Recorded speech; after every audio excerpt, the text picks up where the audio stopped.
Hello, everyone, and welcome to this week's Naked Truth. Trisha Hershberger here. Before we get into this week's extraordinarily controversial topic, it's one of those, I want to thank our Naked Army vloggers from last week. That's Kavaja, Chris, Colin, Lawrence, Prescott, and Kristen, James, Jenny, and Richard. Thank you guys for making your own Naked Truth vlogs last week about weird things that happen in your body. You can check out their vlogs linked in the description below. All right, now on to this week. This week's topic suggestion was suggested by the Storm of Storms, who said, I think I've got a good topic, but if it crosses the line, I understand. Come on, this is the Naked Truth. This is what we live for on this show. Have you talked about circumcision and whether you would want your own child to be circumcised? After watching several documentaries regarding it, I have yet to see any benefit from the practice and don't agree with it, but I wonder what your and the rest of the Naked Army's opinion is on the matter. Woo! What a tough one, and one that's been on my mind ever since I found out that I was having a little guy and not a little lady. And in my house growing up, I only ever had one sister, so it was all ladies. So here in the States, it's not something we ever had to think about it. And I say here in the States because I think it heavily depends on where you live and what the norm is there. And at least here in the States, female circumcision is not anywhere on the norm spectrum, so it's not even something we would have considered in that household. But that being said, I want to use this vlog to, from an educational standpoint, kind of look at the benefits and the risks to both male and female circumcision and both infant and adult circumcision. And like when we discuss controversial topics, as always, I would ask that everyone try to keep an open mind, even though I know that people have incredibly heated opinions on this. And I think that those feelings are incredibly justified. But we're all here today to learn from each other, so please express your thoughts in the comments in a way that encourages open dialogue and be respectful to each other, because we're all here in general for the right reasons and for the same reasons. Okay, so that being said, in the United States, I feel like, and this is why I was like, oh, we're having a boy. Oh, we're having a boy. Infant male circumcision here is a very difficult decision to make. And I feel that way because I feel like as a parent, you always want to do what's best for your child. And I feel like no matter what I pick in this situation, it's probably going to end up being the wrong thing according to him later. Like, there's no way for me to predict what he's going to want. You know, if I do it, then it'll be, how dare you have done that to me? And if I don't do it, it'll be, I can't believe you didn't do that when I was a kid. Now maybe I'm thinking about it as an adult, or, you know, whatever. I'm just thinking worst case scenario because I'm terrified that I'll make the wrong decision. So I try to examine it from three different spectrums, the health spectrum, the societal spectrum, and the religious spectrum. So when we're talking about the health benefits, according to my research, everything that I can find says that when it comes to health benefits, the health benefits of male circumcision is pretty widely debated, so it's important to find sources you trust. And any health benefits to female circumcision, I could not find a study that gave any benefit to female circumcision. If any of you guys can find it, please go ahead and link it in the comments section below. But just looking at the health statistics, I couldn't find any benefits to that. So let's just talk about male circumcision for a second. Here in the United States, the American Academy of Pediatrics, or it might be the Academy of American Pediatrics, I always confuse them, AAP, says that there are health benefits and that they do outweigh the risks, but not significantly enough for them to mandate that all infant baby boys should be circumcised, so they leave it up to parental discretion.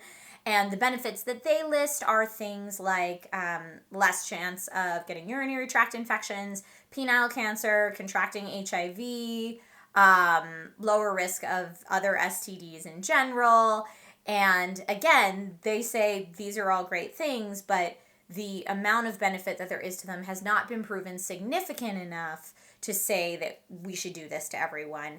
And then when you're talking about male circumcision as an adult or as a teenager, when you're old enough to decide for yourself, as far as just looking at the health benefits, the Center for Disease Control and Prevention does recommend circumcision in adult males. They say, the quote that they say is, it significantly reduces a man's risk of contracting HIV. And I found that the United Nations supports it in the case of preventing HIV as well. They support male circumcision, but again, the UN actually has a ban on female circumcision. And then you'll find studies that are against and say that there are no health benefits to male circumcision whatsoever. There's a lot of activist groups like Intact America that say none of these benefits have ever been proven, so why are you giving this needless surgery to an infant? Why are you even risking that? Some people also argue that it could detract from the sexual pleasure that the circumcised male could experience later in life.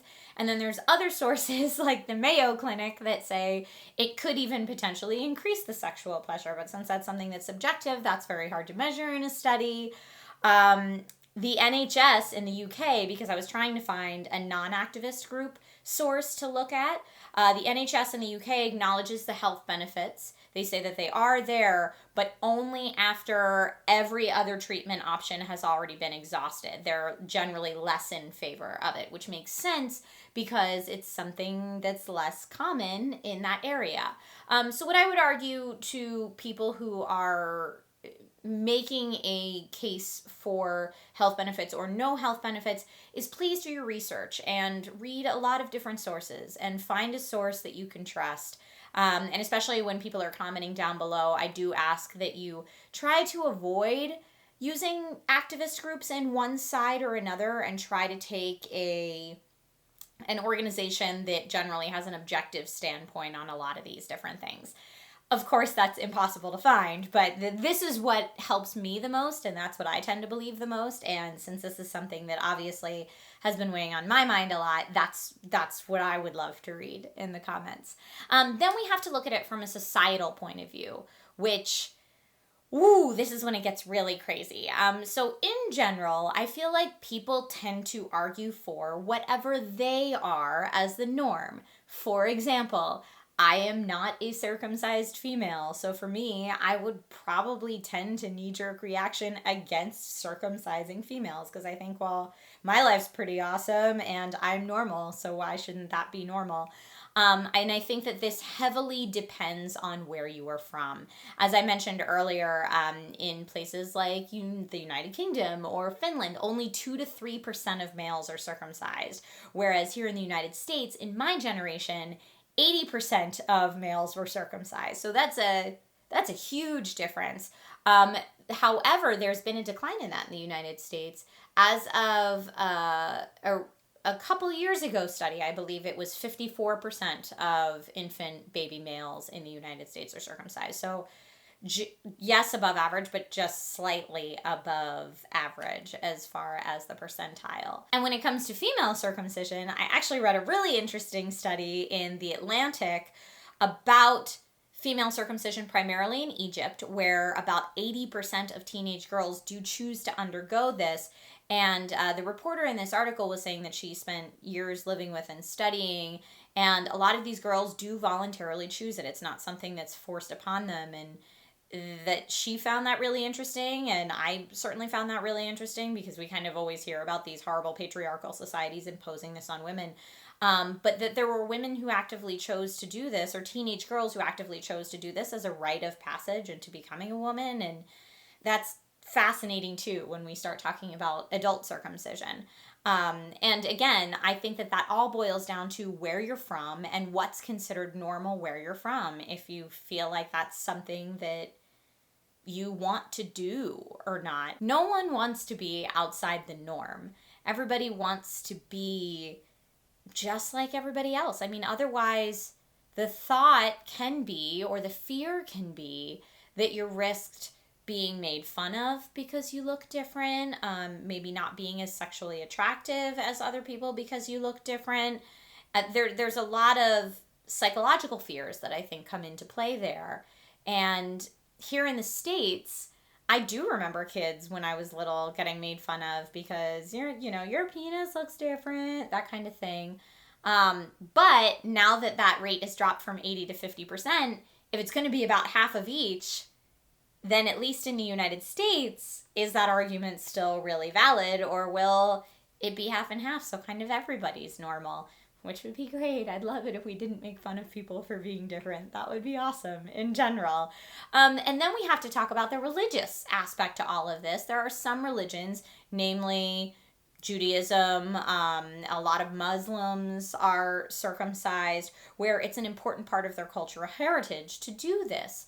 I personally do not have any religious reasons to circumcise or not circumcise. So again, that argument's kind of out the window for me. So as far as my personal feelings on the whole crazy matter, because I don't live in an area where female circumcision is the norm, I don't have any religious reasons for female circumcision, and there have been no proven health benefits that I could find to female circumcision, that's a no-go for me. It's not something that I would advocate in any way for myself or for anyone else. When it comes to male circumcision, I'm still very undecided. And when Nate and I do decide, because we're going to have to, I don't think that that's something that I will announce on the internet. I think for my son's sake that that's a very personal family decision. That's very private information for him that he's probably not going to want everybody to know about him and his private parts out there on the internet. So that's something we'll keep to ourselves. However, if we do decide that we want to do it, I will be insistent on using anesthesia. There used to be studies that said that babies don't feel pain the same way that adults do, and that has been debunked. So if anyone out there is considering it, I would urge you to please check out those studies and numb that peep. It makes me horrified just thinking about poor little babies without any numbing on there. And as far as male adult circumcision, I mean, according to the Mayo Clinic, I did read that apparently adult male circumcision is a more complex procedure. And if it were me, and I was thinking about, is this something I want to do to make a choice for myself for as an adult, or something I want done back in the day when I can't remember it, I feel like, yeah, obviously I would choose back in the day when I can't remember it. That sounds horrific and really scary. But, I do love the idea of waiting till you're older so you can decide for yourself. I think that there's a lot of merit in that as well. So now it's debate time. So my question for you guys this week is, are you for or against circumcision? Do you think that maybe parents should decide on circumcision? Do you think that children should decide when they're older? How do you feel about male versus female? All of these are completely valid topics to discuss in the comments. I look forward to hearing what you guys have to say on it, especially since I know that this community is from all over the world and is going to have a lot of different opinions on this matter. I do ask again, like I said before, that when you're giving your opinions on this matter, please try your best to help everybody else and help educate everybody else by backing up your opinions with sources. If YouTube takes your comment out because it has a link in it, don't worry, I'll go back in and put it back in. And try to cite sources that aren't super subjectively one way or the other. Try to cite sources that usually are pretty fact-oriented, which would be great. So avoid activist sites on one side or the other is what I would say. And also, again, this is a very controversial topic, so please be nice to each other in the comments. Let's assume that we're all coming at this from a place of we want to learn from each other. So please phrase it in a way that's respectful and encourages open dialogue, and try not to attack the person who's presenting the argument. Please just attack the argument. So thank you guys so much for watching and so much for listening. And honestly, thank you guys for helping me out, educate me on this matter, because it's something that I'm still very undecided and conflicted on. And I feel like it's the first really hard parenting decision that I'm going to have to make, because again, you want to do what's best for your baby, but what if there aren't any cut and dry facts for what's best for your baby? I don't like that. Leave it to the parents to decide. I want you guys to give me facts so that I can draw conclusions, because that's how my brain works. But anyway, have a great week, everyone, and I'll see you next week. Bye, guys.